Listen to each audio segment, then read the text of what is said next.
दोस्तों, क्या कोई ऐसा इंसान भगवान हो सकता है जिसकी एक झलक पाने के चक्कर में 120 से ज्यादा मासूम लोगों की लाशें बिछ जाए और वो अपनी चमचमाती गाड़ी में बैठकर वहां से चुपचाप फरार हो जाए। 2 जुलाई को उत्तर प्रदेश के हाथरस में जो हुआ उसने पूरे देश को झकझोर कर रख दिया।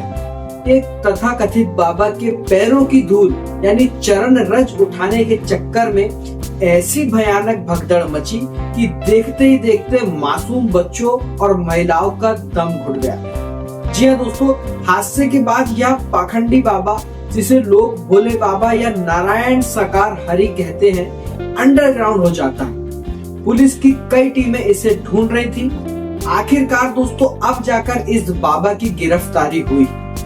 लेकिन सवाल सिर्फ गिरफ्तारी का यहाँ बिल्कुल भी नहीं। सवाल यह है कि साल 2026 में भी हमारा समाज इस कदर अंधविश्वास में क्यों डूबा है। एक मामूली पुलिस कांस्टेबल देखते ही देखते करोड़ों के साम्राज्य का मालिक कैसे बन गया, और इस पूरी त्रासदी का असली गुनहगार कौन। ये सारी चीजें दोस्तों सोचने की है और जानने की जरूर बनती है। आज की इस वीडियो में दोस्तों हम इस पूरे नेक्सस का पर्दाफाश करेंगे। तो नमस्कार दोस्तों, मेरा नाम है अतीब खान और आप देख रहे हैं अतीब खान एक्सप्लेनर। इस पूरे मामले को दोस्तों समझने के लिए हमें कुछ समय थोड़ा पीछे जाना होगा।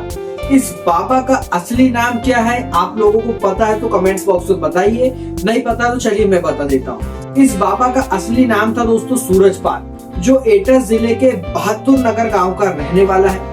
सन 1990 के दशक में यह उत्तर प्रदेश पुलिस में एक मामूली कांस्टेबल पद पर भर्ती हुआ था, लेकिन इसका रिकॉर्ड शुरू से ही दागदार था। साल 1999 में जब यह आगरा में तैनात था, तब इसके खिलाफ एक नाबालिग लड़की के साथ छेड़छाड़ और कुछ अन्य गंभीर जो मामले थे उसमें केस दर्ज हुआ। इसके बाद इसे दोस्तों पुलिस की नौकरी से सस्पेंड कर दिया गया और बाद में इसने BRS और VRS लेकर इसने क्या किया, नौकरी छोड़ दी।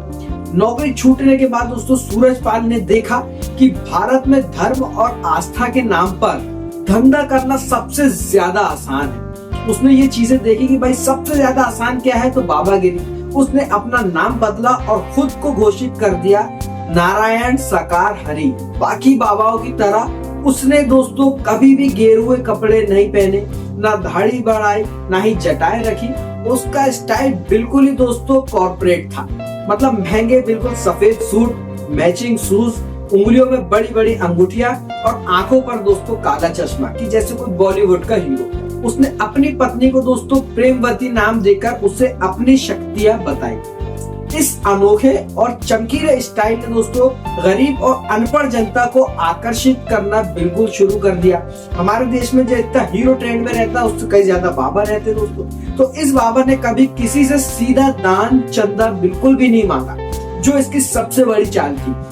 ये कहता था कि मैं 1 रुपए भी दान नहीं लेता, लेकिन इसके पीछे का सच दोस्तों कुछ और ही था। बाबा ने अपनी एक प्राइवेट आर्मी बनाई थी, जिसे नाम दिया था उन्होंने नारायण सेना या सेवादार उन्हें कहा जाता था।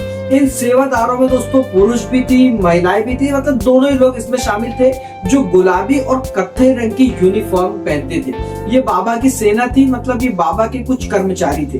बाबा के सत्संग का पूरा खर्चा ये सेवादार और स्थानीय कमेटियां दोस्तों उठाती थी। बाबा जहां भी जाता था वहां जमीनें दान में मिलती थी। देखते ही देखते आप मानेंगे नहीं, उत्तर प्रदेश के मैनपुरी, एटा, कासगंज, जहां तक राजस्थान तक में दोस्तों इसके करोड़ों रुपए के आलीशान किले और कई दोस्तों आश्रम बन गए। बाबा ने लोगों के दिमाग में यह बात डाल दी कि उसके पैर धोने वाले पानी में और उसके पैरों की धूल में जादुई शक्तियां हैं, जिससे कैंसर, अंधापन और गरीबी जैसी बीमारियां बिल्कुल ठीक हो जाती है। हमारे देश की जनता भोली भाली है, बातों में आ गई। लोग इस झांसे में दोस्तों आते ही गए और बाबा का साम्राज्य बड़ा होता गया। अब सीधे सीधे आते दोस्तों तारीख पर, मतलब 2 जुलाई हाथरस के फुलराई गांव में इस सत्संग का आयोजन दोस्तों किया गया। ये बाबा के आयोजकों ने स्थानीय प्रशासन से केवल 80,000 लोगों के जुटाने का परमिशन ली थी। कितने? 80,000। लेकिन सोशल मीडिया और सेवादारों के जरिए वहां जो भीड़ थी वहाँ श्रद्धालुओं की जो भीड़ थी वो 2.5 लाख से भी ज्यादा की इकट्ठी हो गई। इतनी भयानक भीड़ के लिए दोस्तों ना वहाँ तो पानी का इंतजाम था, ना ही मेडिकल टीम थी और ना ही पुलिस बल था, क्योंकि 80,000 ही लोगों की परमिशन मांगी गई थी। लेकिन हो कितने का? 2.5 लाख, क्योंकि देश में अंधविश्वास तो बिल्कुल फैल ही रहा है। जैसे ही दोपहर में बाबा का प्रवचन खत्म हुआ, बाबा की गाड़ियों का काफिला नेशनल हाईवे की तरफ बढ़ा ही है, तभी मंच से घोषणा हुई कि जो भी बाबा की गाड़ी के पीछे की धूल उठाएगा उसकी किस्मत बदल जाएगी। बस फिर क्या था, लाखों लोग एक छोटी सी उस धूल को उठाने के लिए, उस धूल को छूने के लिए टूट पड़े। मौसम बेहद ज्यादा गर्म था, उमस से भरा था, पैर रखने तक की जहाँ जगह नहीं थी उस मैदान में दोस्तों कीचड़ भी था कहीं कहीं, जिससे लोग एक दूसरे के ऊपर फिसल कर गिरने लगे। जब लोग चिल्ला रहे थे, दम घुटने से मर रहे थे, तब बाबा की जो नारायण सेना है उसने लोगों को बचाने की बजाय उन्हें वहां से पीछे धकेलना शुरू कर दिया, ताकि बाबा की गाड़ियों को कोई रोक ना सके। बाबा तो अपनी लग्जरी गाड़ी में बैठकर वहां से रफू चक्कर हो गए और पीछे छोड़ गए लाशों का ढेर। लेकिन हमारे देश की जनता को ये चीजें आज तक न समझ में आई हैं, ना ही कभी समझ में आई। हादसे के बाद कई दिनों तक दोस्तों ये जो बाबा है वो लुका छुपी का खेल खेलता ही रहा। पुलिस ने इसके मुख्य सेवादार जब देव प्रकाश मधुकर और अन्य आयोजकों पर 1-1 लाख रुपए का इनाम घोषित किया और उन्हें गिरफ्तार किया, तो शुरुआत में दोस्तों बाबा का जो नाम भी था वो मुख्य FIR में भी बिल्कुल नहीं था, जिस पर पूरे देश में गुस्सा फूटा। लेकिन दोस्तों चौतरफा दबाव के बाद आखिर दोस्तों पुलिस ने इस बाबा को भी दबोच लिया। इन पर भारतीय न्याय संहिता माने की BNS की कई गंभीर धाराओं के तहत केस दर्ज भी कर लिया है, जिसमें गैर इरादतन हत्या जैसी कई दोस्तों ऐसी बहुत सी धारा है जो शामिल है। लेकिन यहाँ दोस्तों बिल्कुल सोचने वाली बात है कि क्या सिर्फ एक बाबा को जेल भेजने से यह समस्या खत्म हो जाएगी? ऐसे आयोजकों को जो आयोजन होते हैं उनको हरी झंडी देने वाले लोकल एडमिनिस्ट्रेशन और नेताओं पर कब कार्रवाई होगी?